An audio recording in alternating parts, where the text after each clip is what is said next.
savez que la Torah nous a dit que, et ça c'est marqué spécifiquement dans les versets, qu'un ouvrier qui travaille dans les champs, il a quand même des avantages. C'est de pouvoir consommer de la production dans laquelle il travaille. Ouais, alors il y a certaines conditions. Ça dépend quel champ. Le blé, hein, là. Ah bah justement, alors on va voir justement. Et au niveau du statut de la fabrication, de la production, il y a aussi, dans le stade, dans le process de travail, il y a aussi des situations où il a le droit et des situations où il n'a pas le droit de manger. Oui, vous savez que tant qu'il est sur place, il peut manger, à condition qu'il ne mette pas dans ses affaires. Ouais. Ouais. Ce sera pas pour lui. Non, ça veut dire il prend pas de côté. Ouais. Et vous savez d'où est-ce qu'on l'apprend? On l'apprend d'un commandement qui est marqué dans la Torah, c'est marqué l'otarsom shor bedisho. Tu ne muses tarsom Oui. chosem. Hashem. Tu ne muselleras pas là, le taureau et quand il sera en train d'écraser ta récolte. Tu sais, vous savez, là, il y a une lacha qui s'appelle dash, qui s'appelle maintenant vanner. Quand maintenant on est crevé, ouais, alors on fait des vannes. Ouais, c'est pour ça que maintenant je fais des vannes parce que je suis crevé. Il y a l'animal comme ça, on n'a pas le droit de le museler parce qu'au moment où il est en train de marcher sur les récoltes pour les écraser, pour séparer le grain d'ivraie. L'ivraie, pour ceux qui ne connaissent pas, c'est-à-dire pour mes amis de gauche, c'est. Non, mais tu es accueilli à bras ouverts. alors, L'animal, on n'a pas le droit de l'empêcher de manger maintenant de ce qu'il est en train d'écraser. Ouais. Alors là-bas, c'est marqué l'otarsom shor bedisho. Il y a une xera takatouf, qui est une xera shava, précisément non. Un limoud qui nous apprend que de la même manière qu'on aurait pu dire maintenant l'animal ne doit pas être muselé, et c'est marqué tu ne muselleras pas, on apprend que celui qui muselle aussi, il a le droit de manger. Enfin, qui n'a pas le droit de museler, il doit manger aussi. Mais en tous les cas, il y a des versets très précis concernant le fait, et regardez ce qu'il y a marqué dans l'introduction, que Kitavo Bekerem Re'echa, quand tu maintenant vas travailler dans la vigne de ton ami, Ve'achalta anavim kenafshecha savaecha, et tu mangeras des raisins jusqu'à ce que tu sois rassasié, que ton âme soit rassasiée. Ve'ekelicha lotiten, mais dans tes ustensiles, tu ne mettras pas. Quand tu seras en train de mettre dans les ustensiles de. Bonjour Marcel. J'ai eu peur à un moment donné avec ce qu'il a dit hier sur la mafia russe. C'est vrai, hein, Daniel? Je n'ai rien dit. Ouais. C'est JPZ, N'aie pas peur, Marcel, tu feras tout ce que tu diras sur l'ordinateur. Alors donc, le verset dit qu'on ne peut pas en mettre dans ses affaires. Tu remplis les kélim du propriétaire, tu ne remplis pas les tiens. Oui. Et donc, forcément, c'est clair, précis, concis. Et donc, on ne peut pas maintenant, en travaillant chez quelqu'un, se servir pour ramener chez soi. Se servir pour manger, ça c'est permis, il n'y a pas de problème. Jusqu'à ce qu'on soit rassasié. Il n'y a pas de limite. D'accord? Tu vois une belle grappe de raisin en train de la cuire, tu te dis, tiens, ça c'est pour moi, tu la manges. Ouais. On va voir dans quelle mesure maintenant la Mishnah elle délimite. Ça donne une définition. Ouais. Regardez. Ve'elu ochlin minatora. Voici ceux, donc les travailleurs, qui maintenant vont travailler dans un champ. On va voir quel type de champ. Qui ont le droit maintenant de consommer de la récolte qu'ils sont en train de travailler. Alors ça va dépendre de ce qu'ils sont en train de faire et à quel moment ils sont en train de le faire dans le process. Alors c'est bimkoubar le karka, il faut que ce soit quelque chose qui soit attaché au sol. On est encore d'accord. Beshaat gemar melacha, alors que c'est encore pas terminé d'être travaillé. On va voir ce que c'est gemar melacha, d'accord? Je vais vous expliquer. Voilà, vous avez posé une bonne question. Ça tombe bien, la Gemara va vous l'expliquer. Ou betalouch mina karka. Maintenant, si jamais c'est quelque chose qui a été séparé du sol, jusqu'à quel moment on a le droit d'en consommer? Ah, tchelo nigbera melarto. Tant que maintenant, on n'a pas terminé le travail. Alors vous savez, la Gemara, elle dit, en particulier dans les Mishnah dans Trouma, que vous savez que quand on a des récoltes chez soi, on a une obligation, avant de pouvoir consommer, il faut prélever la Trouma, le maaser. Et si jamais maintenant c'est de la récolte qui sert à faire de la farine et qui va ensuite servir à faire du pain, tant qu'on n'a pas prélevé la chala, ça ne s'appelle pas gmar melacha. D'accord? Donc on est dans un process. Là, les épis sont encore dans le sol. Tant que maintenant le propriétaire n'a pas prélevé sur ses récoltes, j'ai le droit de me servir autant que je veux pour manger. N'importe que, même Le raisin, même les fruits. kiff. Voilà. Non, parce que on va dire qu'il y a aussi sur les fruits, il y a aussi troumot. D'accord?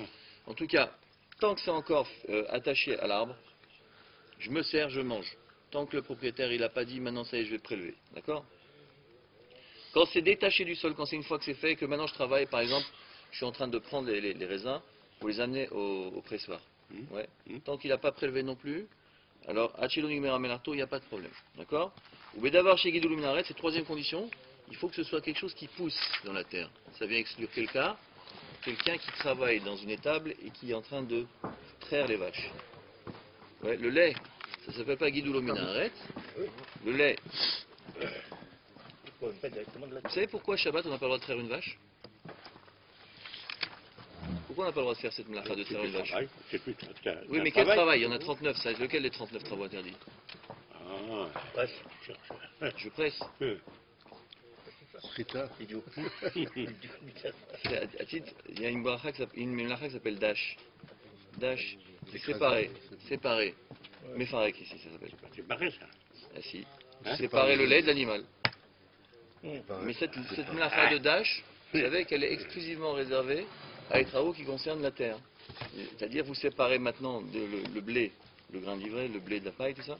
Alors, le lait, c'est quelque chose qui s'appelle Guidou Luminaret ou pas? Si c'est cette catégorie, je comprends que ce soit interdit, mais si ça n'est pas le cas. Oui, mais il y a comment on appelle ça? La vache, il faut la traire. Ah oui. Elle peut pas rester sans le Alors, traire. si jamais on traite une vache pour justement éviter qu'elle meure, parce que voilà. vous jetez le lait, vous mettez pas un seau dessous. Hein? Vous mettez pas un seau dessous pour récupérer le lait. Ça, c'est permis. Alors pourquoi c'est permis? Pourquoi c'est interdit? Si jamais maintenant le lait c'est pas Tu perds quelque chose. un végétal qui est poussé dans la terre. Tu perds de la. C'est interdit de le faire, mais une machine peut le faire. Non, une machine Shabbat. Allez, appuie sur le bouton Shabbat, t'as raison. Ils font comme ça, comment ils font? Comment ils font? Non, le lait de Shabbat, on ne doit pas l'utiliser. C'est automatisé. Alors vous savez pourquoi? Parce que les vaches, Alors je vous ai dit que par exemple ici la Mishnah nous explique précisément que j'ai pas le droit de consommer du travail que j'ai fait quand je traite une vache parce que c'est pas Guidou Luminaret. Mais Shabbat, la mlacha de Mefarek, elle s'applique dans le lait parce que le lait il vient de la vache qui mange de l'herbe et il est considéré comme rattaché à la terre. Tiré par les cheveux. Moi, j'ai vu en Alsace, Moi je dirais. une ferme. Écoute, j'ai vu une ferme Où il y a de la terre. où pour le traire les vaches. Tu sais, ils ont le type il vient, il ouvre le machin le cache des vaches, et puis tu vois les vaches, direction chacune à sa place. Chacune à sa place. Elles ont été bien éduquées.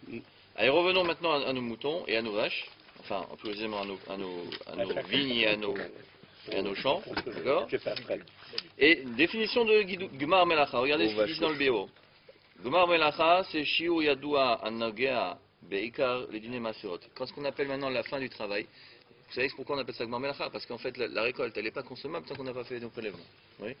Et le travail qui consiste à aller la récolter, il est terminé que quand on peut la consommer.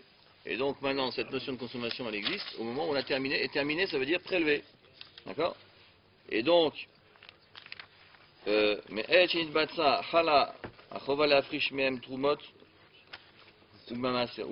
une fois que maintenant la récolte elle est prélevée, elle est récoltée, une fois que les fruits ils ont été cherchés dans le champ, ils ont été installés dans les granges, à ce moment-là il y a une obligation de prélever les troumot et maaserot. Vous connaissez tous ces troumot? Il y a une partie qui revient au Kohen, une partie qui revient au Lévi, une partie qui revient selon les années aux pauvres aussi, maaser Rishon, maaser Sheni, maaser Ani, maaser Lévi. D'accord? Tu parles ça de l'ouvrier? Non, je parle du propriétaire. Ah bon, d'accord. Voilà. Et tant que le propriétaire il n'est pas terminé ce genre de choses, alors maintenant, tant que les fruits sont encore fixés au sol, alors l'ouvrier a le droit d'en consommer. Et une fois que les fruits ont été récoltés, ils sont sortis du champ, et ils sont, par exemple, le type il est en train de les mettre dans des cagettes pour les vendre au marché, d'accord?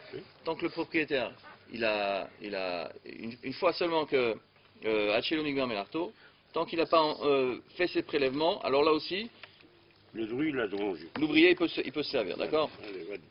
Alors quel exemple il donne ici? Même s'il est plus sur l'arbre, on a dit deux situations. Soit il est encore sur l'arbre, soit il est plus sur l'arbre. Il y a des ouvriers qui font ça, il y a des ouvriers qui font ça. S'il est encore sur l'arbre, même s'il est en train de prélever, s'il est plus sur l'arbre, seulement avant qu'il ait prélevé. D'accord? Donc en tous les cas, le Mar Melacha ici dans une récolte, vous savez que C'est par exemple Merouach Hakeri, quand on a mis les grains en silo. Yishur Va'achlakat Aramat Agrin. S'il est sur la promo, on peut imaginer qu'il a prélevé. Ben, supposons qu'un monsieur il ait plusieurs vergers, plusieurs arbres. Il a commencé à prélever sur une partie et sur une autre partie il fait travailler d'autres ouvriers. D'accord? En tous les cas, Apoel Zakai Lechol Gam Leachar Gmar Melachtan Basade, Ad Shitraevu Be'afrashat Chala Be'shat Netinat Ammaim Lekema. Par exemple, le cas qui est donné ici, c'est maintenant concernant le blé. Vous savez que on a une obligation qui est en plus des Trumot Maserot, c'est Afrashat Chala. Quand maintenant on a du blé, ce blé on va le transformer en farine. Cette farine, on va mettre de l'eau dedans pour faire du pain. Une fois qu'on a fait des pâtes, une pâte, alors on a cette obligation de la frachat à ce moment-là et seulement à ce moment-là, pas avant, d'accord? Donc tant que le patron il n'est pas arrivé, le propriétaire il n'est pas arrivé à ce stade d'avoir mis l'eau dans la farine, alors l'ouvrier peut se servir et manger. Ça veut dire, d'accord? Tournez la page. Velouchen, et voici les ouvriers qui eux par contre n'auront pas le droit de consommer du produit de leur travail. C'est ceux qui sont dans les trois conditions différentes, à savoir Aoseb mem choubar le karka besha she'en gemar melacha, betalush mina karka me'achar shenigmera melachto, ou bedavar she'en gidulo min haaretz. Donc le contraire des trois cas qu'on avait dit avant. Donc ceux qui n'ont pas le droit de manger, c'est ceux qui font un travail sur des fruits qui sont encore attachés au sol, à l'arbre par exemple, mais pas au moment où on est en train de les cueillir. Par exemple, quelqu'un qui est en train de travailler dans un champ d'oignons. Ouais. Et il sait que maintenant, voilà, vous savez que les vrais agriculteurs, ils savent que quand on plante des oignons, malheureusement, si on en met trop, chacun il va prendre la place de l'autre et ils ne vont pas pousser comme il faut. Alors qu'est-ce qu'il faut faire? Il faut en enlever. Les plus petits, on les enlève pour que les autres ils puissent pousser. Donc celui qui est adossé à ce travail-là, qui travaille maintenant pas pour cueillir, mais qui travaille avant, ou alors quelqu'un qui est en train de délaguer. Ouais. Quelqu'un qui fait un travail pour que ça pousse. Un ménakesh, ça veut dire celui qui est en train de faire en sorte que les fruits, les légumes, ils vont pousser convenablement.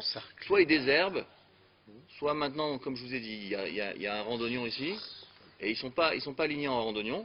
Il y en a un qui pousse de travers et qui va empêcher les autres de bien pousser, il l'arrache. Ouais. Là, quand il est dans ce process-là, on n'est pas dans un process où maintenant le type il est en train de cueillir pour pouvoir terminer sa récolte. Ouais. Et donc, ça, l'exemple qu'il donne ici, ou alors quelque chose qui est déjà cueilli, et après que le propriétaire il est déjà prélevé Trumot ou Maserot, que plus servir. Kegon, Alash Batsek la Tamaim, ou alors, voilà, le cas de Afrashat Chalat dont je vous ai parlé. Quelqu'un qui a récolté du blé, il a travaillé ce blé, il en a fait une pâte, il est en train de pétrir maintenant, il a déjà versé l'eau dans la farine. Là c'est fini, l'ouvrier qui était employé au champ, il ne peut plus servir. D'accord? Ou alors, Davar She'en Begidulo Minaret, Kegon, Acholev, Amegaben. Quelqu'un qui travaille maintenant autre chose que des produits végétaux, quelqu'un qui est en train de traire ou de faire du fromage, avec le lait qu'on lui a donné à faire, ça il ne peut pas y toucher. Parce que ça ne s'appelle pas Gedulo Minaret. On parle de l'ouvrier qui... Est-ce que si le patron il a d'autres champs, je ne sais pas si on l'a dit déjà, Ouais. est-ce que tant que les ouvriers sont en train de travailler dans le champ... Non, tout ne dépend pas de l'ouvrier qui travaille dans le champ, tout dépend de l'attitude du patron vis-à-vis de sa récolte. Mais il a une récolte, il a plusieurs champs. Voilà, je tiens à dire que c'est encore un truc de la mafia russe. Voilà. Excusez-moi. Le travail n'est pas terminé parce qu'il y a plusieurs champs. Ce champ-là est terminé, mais pas l'autre. Qu'est-ce qui se passe avec l'ouvrier? Non, tout ce qui concerne la récolte de ce champ-là, s'il a prélevé sur ses récoltes, c'est foutu. Dès lors que maintenant, voilà, l'ouvrier est affecté à un champ. Et prélève quand? Alors ça dépend. Ça a été cousu. Non, ça dépend. Hein, Ça dépend. sur l'arbre, il ne peut pas prélever. Aujourd'hui, Oui. vous allez dans ma vigne, Oui. vous allez cueillir du vin, des raisins. Ouais, ce matin, Non, voilà, mais toute la matinée où on a prélevé, il y a d'autres qui sont en train de prélever, il y a plusieurs ouvriers, pas en train de prélever, en train de récolter. Tant que moi maintenant, j'ai pas fait rentrer ma récolte dans ma grange, et j'ai pas commencé à prélever les trucs dessus, vous pouvez vous servir. C'est ça que ça veut dire. Alors, D'accord? Oui. Une fois que les fruits ont été cueillis, qui sont chez moi, Voilà. d'accord? À ce moment-là aussi, Je comprends que encore une fois, tout le monde est d'accord pour ça. non, mais attendez, pourquoi? Pourquoi Tu j'ai dis, le droit de me servir? il y a un champ qui fait Qui copier est l'autre fait le le pas. pas, oui. Hein? C'est le même patron. Voilà. Non, mais Le- toi, en tant l'ouvrier- qu'ouvrier, tu es l'ouvrier- concerné par le champ dans lequel tu travailles, C'est ça ce que et à partir du moment où le bonhomme il n'a pas fait ses prélèvements, si le type il décide de prélever tout en même temps les 10 champs, alors là, tu es gagnant. Il peut prélever ça pour Mais ça. s'il prélève maintenant chaque champ, il dit aujourd'hui on va prélever sur ce champ-là, donc une fois qu'il a prélevé, c'est fini, tu ne peux plus toucher. Ça veut dire. D'accord les amis? C'est clair? Voilà. Allez. Allez, on y va. Aujourd'hui, on va dire encore un midrash. On va parler de la deuxième plaie qui va tomber en Égypte. Vous savez que la paracha de Vaïra, c'est une paracha qui énumère 7 des 10 plaies, des 7 premières des 10 plaies d'Égypte qui vont tomber. Ouais. Et la deuxième plaie, c'est la plaie des. Les fardéas. C'est la plaie de. Les fardéas. C'est quoi Tzfardéa? Les grenouilles. C'est quoi Tzfardéa? Les grenouilles. Non. C'est quoi Tzfardéa? C'est. Non. Les C'est quoi crapauds. Tzfardéa? Les crapauds. C'est quoi Tzfardéa? Sauterelles. Non. C'est la grenouille. C'est Fardéa, c'est au singulier. La grenouille. Ils l'ont dit. Non, mais là, on lit, c'est pas pareil. Alors on va faire un midrash qui va lire, qui va jouer sur les mots, cher ami. Allons-y. Voilà, Mais voilà. on pas d'aïm, Mais là. nous, on, Alors, ils ont- on connaît l'histoire, donc on sait qu'après qu'il y en a eu beaucoup. T'as vraiment pas inventé Alors, la vous lumière. connaissez l'histoire où le mec avait une grenouille sur la tête comme ça, était là comme ça. Ouais, parce que ça sent trop. Alors regardez les amis. C'est le sang qu'on dit. Bon, Daniel, c'est pas d'aïm, hein. Pas d'aïm. Je savais pas qu'il avait donné qu'une seule grenouille qui a tout fait. Hein. Eh ben maintenant tu vas le savoir. Bah ouais, je le sais. Ça tombe bien, le midrash il va t'expliquer pourquoi. Regarde. Daïm. Regardez, c'est marqué, il y a le midrash. Le midrash il met l'accent sur. et puis... C'est pas d'aïm. Non, il met l'accent sur une contradiction dans les versets. Regardez. C'est marqué Katou Vechadomer. Un verset nous dit, regardez, Vesheret Sayeor Tzvardeim. Vesharat, pardon, Vesharat Sayeor Tzvardeim. Et les grenouilles ont envahi le fleuve. Vekatou Vechadomer, un autre verset il dit, Vata'al Tzvardea. La grenouille est montée. Bien sûr. Rabbi Akiva, oh, c'est pas la moitié d'un idiot, Rabbi Akiva. Qu'est-ce qu'il dit, Rabbi Akiva? Rabbi Akiva Omer Tzvardea Achat Haïta. Combien il y avait de grenouilles? Donc la plaie numéro 2 s'appelle la plaie de? La grenouille. Très bien. Vous vous rappellerez quand vous serez plus tard devant le plateau du Oui, Seder? oui, C'est dato, ça se met plus dato. Tzvardea Achat Haïta, Ve'ayu Amitzrim Makinota Umatezet Tzvardeim Arbe. Comment ça s'est passé? Comment elle s'est reproduite? Pour qu'on dise que maintenant il y en a une qui soit venue et après elles sont reparties dans le fleuve, les grenouilles. Ça s'est passé comme ça. Il a mis une grenouille devant Pharaon. Pharaon il a dit quoi? Une grenouille, tu me prends pour moi, tu me prends pour un crétin. Et il a pris son bâton et tac, il a tapé sur la grenouille. Et elle est devenue 2 grenouilles. Et les gens ils ont dit tiens, on va s'en débarrasser, ils ont tapé dessus. Tac. Et ça s'est multiplié, démultiplié jusqu'à ce que ça soit maintenant envahi. Vous savez, il y a un grand principe qu'on apprend de ce verset-là. C'est que des fois, pour vouloir résoudre un problème, qu'est-ce qu'on fait? On s'énerve. On veut résoudre le problème en voulant taper dessus. Et plus on tape, et plus le problème il s'étend. Dans la vie, c'est comme ça. C'est pour ça qu'il ne faut pas trop taper sur les Marocains. C'est Daniel.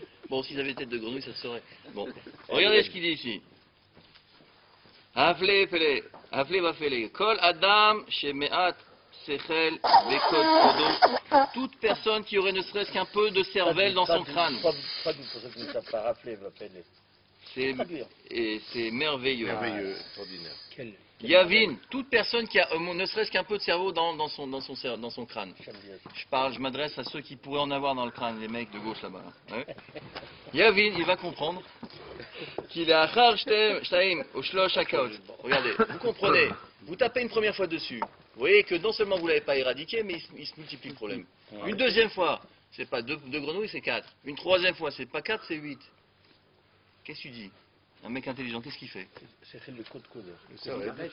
Dans son cerveau, dans son crâne. Côte, c'est le crâne. C'est ça. Non, Mais je l'ai déjà dit 3 fois, mais bon, je le répète une 4e pour ceux qui comprennent pas. Voilà, j'ai Pour pas ceux qui n'ont compris. pas trop de cerveau dans le crâne.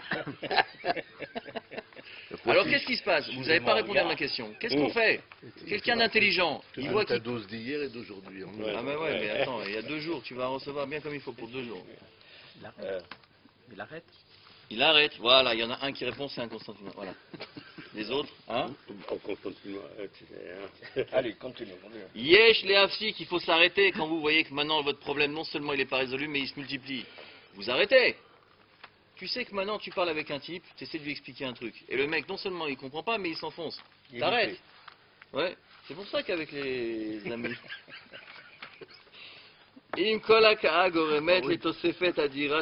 Si maintenant chaque fois que je frappe sur les grenouilles, j'en multiplie plutôt que les diminuer. Ma higayon yesh be'akat. À quoi ça sert? C'est qui est-ce qui est assez intelligent pour vouloir continuer? Ah, hemshichu lelo heref. Et qu'est-ce qui s'est passé? Ils ont tous, ils ont pris leur bâton, ils ont dit tac, allez tiens la grenouille, tiens tac. Et jusqu'à ce qu'il y en a un, il le réveille sur la tête comme ça, il marchait. Ouais. Ah, tiens, et koleret mitraim, jusqu'à ce qu'ils aient recouvert toute la terre d'Égypte. Ça c'est logique, ça c'est quelque chose qui est compréhensible. On n'arrive pas à comprendre. Achen, hakas, la colère. Ma'avir adam al da'ato. Vous savez, ça fait non seulement, vous savez, la colère, elle rend pas intelligent, mais elle rend idiot. Ha'igayon mimeno ve'al'a. Ça fait partir de l'homme son intelligence et sa logique.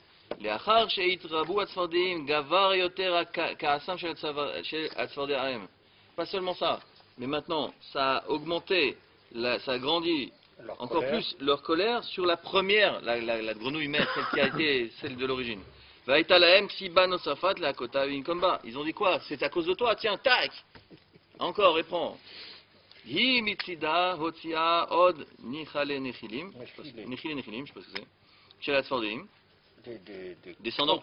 Voilà, ça fait sortir des descendants de grenouilles, des petits-fils de grenouilles, des petites grenouilles, des arrière-petites grenouilles, arrière-petites grenouilles. Vaïcharapam veshavul yakota. Et eux, ça a attisé leur colère encore plus. Lo beshum sechel et la bitgouva netulat mahashava. Et ça engendre maintenant une non-intelligence qui fait que, vous savez, la colère, elle a cet effet-là, effectivement, de faire perdre on dit, quand on est en colère, on perd ses moyens. C'est comme ça qu'on dit. Donc un type qui est sous l'emprise de la colère, le type, il n'est pas réfléchi. C'est marqué Kola Koes, Kilo, Oved, Avodazara. L'agma lit dans Avodazara, pour ceux qui l'ont fait. On a fait les grillades, mais on a fait l'agma. Que celui qui s'énerve, ça veut dire qu'il remet en cause le moment présent. Donc ça veut dire qu'il remet en cause la volonté de Dieu. Donc il fait comme si vous avez Avodazara. Ouais. Et c'est eux-mêmes qui ont provoqué sur eux cette maca. Il y avait une maca qui s'appelait la grenouille, et eux, à cause de leur attitude, ils en ont fait des grenouilles. Et ils ont rempli la terre. Hein. Vous imaginez? Et là, c'est facile pour nous, quand on est à côté, on regarde, on se met sur le bas-côté, on regarde ça, on dit, oh là là, ils sont bêtes ces gens-là. Hein. Franchement. Eux-mêmes, ils sont attirés cette bêtise. Al-Kar. Cette appellation, tu sais. Ils n'avaient pas encore la Torah, ils pouvaient les manger. Ils pouvaient les manger ou... Oui, ils auraient dû. Kol Adam, Anigrar, Achar, Kaaso, Ve'enochoshev, toute personne qui est attirée, qui est attachée à sa colère et qui ne pense pas, Itnaguto et Nashona, il n'y a pas de différence. Hein. Vous savez, quand vous êtes en train d'essayer de calmer quelqu'un, c'est pas possible, on ne peut pas calmer quelqu'un qui est sous l'emprise de la colère. Non. Il faut même pas essayer. Mais si. Non, c'est une fois qu'il s'arrête justement, tu je lui lui mets un dis, coup. tiens, je me suis énervé pour rien. Tu lui mets un coup. Mais... Et après, tu en as deux. Mais c'est comme ça. C'est vrai? Quoi? On a le droit de calmer, d'empêcher quelqu'un de se mettre en colère? Il faut. Ça va, c'est bon, ça va. D'accord. Imishma kherpato velo yashiv tishka ameriba. Ah, im yashiv, areu magbir et yetzer hanekama shel hatzad shekeneged. באופן טבעי גובה יצר הנקמה שלו ואין לדבר סוף בסופו on n'est pas des singes. Oui. בסופו כמכת הצפרדעים במצרים. Vous savez, malheureusement les amis, on est dans une situation... On est toujours... Pourquoi la colère, elle se... Elle tombe. Non, la colère se multiplie. Oui, non, mais Pourquoi? Parce que maintenant, à chaque fois, on trouve une raison, on justifie maintenant notre acte en disant, mais regarde, c'est normal que je m'énerve, et en plus de ça, à chaque fois, on va l'attiser, et c'est vrai que c'est quelque chose qui se propage très très facilement, d'accord? Et donc, d'une manière naturelle, on fait grandir à chaque fois cette sensation de vengeance, voilà. Et il n'y a plus de faim. Et c'est comme quelqu'un qui frappe les grenouilles en voulant s'en débarrasser, et plus il veut s'en débarrasser, plus il frappe, et plus il frappe, plus elle se multiplie, et plus elle se multiplie, plus il veut s'en débarrasser. Ça veut dire le type, il sait qu'il est en train de faire quelque chose qui va contre nature, mais il ne peut pas s'en empêcher. Et c'est ça ce qu'il faut apprendre aujourd'hui, les amis. Moi, je tiens à vous le dire, que Je parle à titre personnel, moi j'ai décidé, depuis que j'ai décidé d'étudier avec vous les amis, de me travailler sur la colère.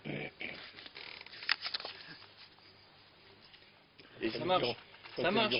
Regarde. Ça, la halakha, s'il Non, te plaît. parce que on m'a dit, Ça comme évitera de qui dire c'est des qui a dit bêtises. que les Marocains c'est pas comme les grenouilles? Qui c'est qui a dit ça? Qui c'est qui a dit ne tape pas sur les Marocains, ça va faire comme les grenouilles? C'est toi qui as dit ça? Donc on va arrêter de taper sur les Marocains.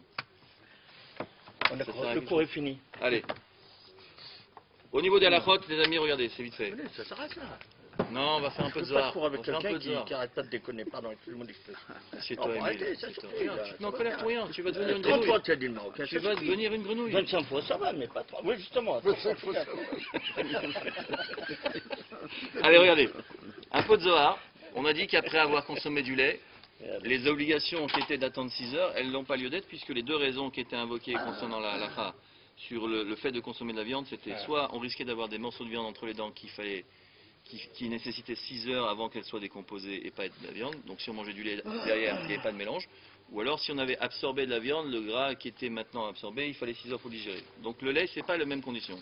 Alors combien on attend une fois qu'on a consommé du lait, ou du fromage, on va voir tout de suite, pour pouvoir consommer de la viande derrière? Regardez, ici, il ramène un morceau de Zohar, et il dit comme ça, Zohar Kodosh, Ichmir me'od shelo lechol bisouda achat, chalav, lachar miken basar. Ça, bien que maintenant il n'y ait pas une obligation d'attendre 6 heures après le lait, mais il y a une obligation selon le Zohar Kadosh, et le Shulchan Aruch qui va tenir ce principe, de ne pas manger dans le même repas. C'est-à-dire, je fais motzi, je prends mon lait comment on appelle ça, en entrée, voilà. Et après, je veux manger maintenant de la viande. Ouais. Alors, il faut non seulement, d'abord, pas manger dans le même repas. Ça, c'est ce qu'il dit le Zohar Kadosh. Mais aussi, il faudra faire, il y a un process entre les deux. Le soir du jeûne, tiens. Adacha et Le soir Kinva. du jeûne, les Le soir gens du jeûne. prennent un café au lait. Oui, il y en a Je qui sais font pas. comme ça. Ouais. Oui, Ou à Shavuot. non. Regarde, à Shavuot. Il y en a qui veulent manger du fromage, du lait, du keto fromage. Mangez-vous. C'est Café ça, au ouais. lait, ouais. Ouais. Mais il ne faut pas faire motzi. Ça Non. s'appelle pas la même Seuda. Non, non. Donc le Zohar il dit ici, Aochel ma'achale chalav après, achar achila rotze lechol après, ma'achale on fait basar yafsik benehem birkat Amazon Hmm. yamtin sha'al achat. Lui, le Zohar il dit il faut attendre. Il faut birkat Amazon et attendre une heure. Difficilement. D'accord? Alors, ça c'est ramené dans le Bet Yosef ici, il dit que si on veut manger fromage et viande dans le même repas, on va avoir un problème d'après ce qui a marqué dans le Zohar. D'accord? Et après, il y a tout un tas de commentateurs, enfin tout un tas, il ramène les commentateurs sfarad qui sont le Chida et le Ben Ishraï. Et le Ben Ishraï dit qu'à Bagdad, ils attendaient 6 heures entre le lait et la viande. Et si à fortiori ici, maintenant nous on sait ça, si le fromage c'est un fromage qui était cuit, qui avait maintenant vieilli plus de 6 mois, alors il y avait cette faculté d'avoir ce goût-là qui pouvait être difficilement digérable. Et il fallait attendre 6 heures après le fromage. Roquefort. Alors un Le camembert Roquefort. qui marche tout seul. Non mais 6 mois. Il n'y en Hein. a plus aujourd'hui. Non, Regardez non, ce qu'il dit ici. non, même le Roquefort, par Voilà. exemple. Ici il ramène Ça reste longtemps. Ayen le Ben Ishraï, regardez ici dans le numéro 37 en bas. Ayen le Ben Ishraï. 36, c'est Les les chenons. Yosef, hein. Ouais, mais Bet Yosef il ramène ce minag du Zohar. Alors nous on dit comme ça. Déjà le même repas on mange pas dans le même repas, ça c'est clair. Que ce soit bien clair entre vous et nous. Ouais. On mange pas dans le même repas lait et viande même si on a commencé par le lait. Et deuxièmement, il y a une autre chose qu'il faut faire. Il faut se rincer la bouche et la nettoyer. Comment on se la rince et comment on la nettoie? On mange un aliment parvé comme par exemple du pain qui va nettoyer la bouche et ensuite on boit un verre d'eau. On se la rince ou alors on fait un bain de bouche. Ça, même les mains. Alors regardez, ce qui a marqué ici maintenant dans le deuxième paragraphe, après on va revenir sur ce Ben Ishraï. Shelo lechol gvina au basar besouda achat. On ne doit pas manger fromage et lait dans le même repas. Lachen she'ochlim gvina besouda kodem she'ochlim basar mevarchim birkat Hamazon. Ça c'est impératif. Avant maintenant de consommer la viande, il faut faire birkat Hamazon. Ouais. Et ensuite on recommence à manger de la viande. Mamtinin ben achilat achil agvina le'achil basar sha'achat. Et on doit attendre une heure. Ouais. Et vous allez voir tout de suite ça, ce minag-là. Regardez, Mishnah Bura, lui, il a écrit Mishnah Bura katav bazeh, she'aochel gvina rachai lechol ma'achal basar be'ota souda, bilvad she'akpid al sha'ar adinim she'nitbaru, c'est-à-dire, voilà, kinoar v'adacha. Ouais. Mais en tous les cas, regardez ce qu'il dit Ben Ishraï, ça nous concerne, nous les Sfarad. Regardez ce qu'il dit. Il dit, Ayen be Ben Ishraï, bezeh shono. Aval be'ochel gvina, quelqu'un qui mange, regardez sur le paragraphe 37 en bas dans les Mekorot, hein. Celui qui mange du fromage. Afalgav demin shuratadin, sage bekinoar vadacha ventilat yadayim. Ça y est, et Mikaradine, ça suffit maintenant de faire une Kiatadaïm, pour pas qu'il y ait de reste de gras de fromage sur les doigts. Se rincer la bouche et de se la laver. Ouais.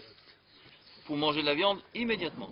Ça c'est le Edin. Maintenant, Mikol Makom Kvar Naagulas Lishot Zman Benem. On a pris sur nous ce minag, c'est un minag sur lequel on ne doit pas revenir. Hein. Le temps d'attente, Yesh Noagim Lishot Sha'achat, il y en a qui attendent 1 heure. Le Gam Sh'iya Bis Uda Acheret, et également le fait que ce ne soit pas dans le même repas. Yesh Shoin Shlosh Shaot, il y en a qui attendent 3 heures.